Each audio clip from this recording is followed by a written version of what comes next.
Okay, polish past note number 2, the faster launch.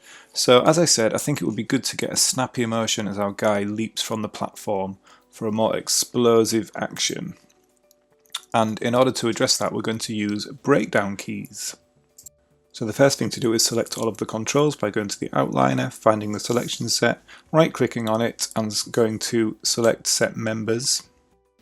And next we'll go to the graph editor and we're going to find this section of the animation that we want to speed up.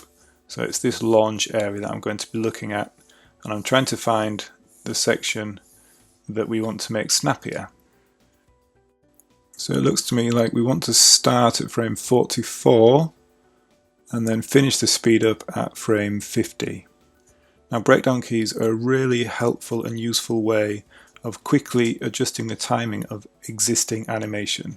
Now in order to get the best results from this, we need to set a key on everything on frame 44 and 43, the frame directly before it, and frame 50 and 51, which is the frame directly after our last piece of the section. And the reason for setting these keys either side is that they act as a barrier to this section in the middle that I've highlighted white.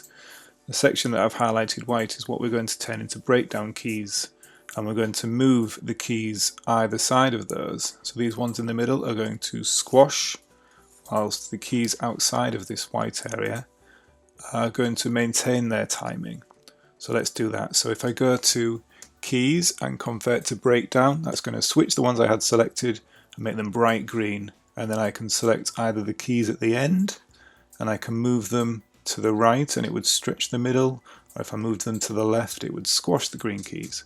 But I'm going to start at the beginning. I'm going to grab the stuff at the beginning and I'm going to squash the green keys by moving everything later in the timeline. And to do that I'm just going to go to the stats window here and enter a little script which is +=2, and then when I hit enter, all of these keys that I've got highlighted white are going to shift over by 2 frames, and you'll see the green keys now have just squashed in, but they've maintained all their animation. It's just going to make the animation that we've got faster.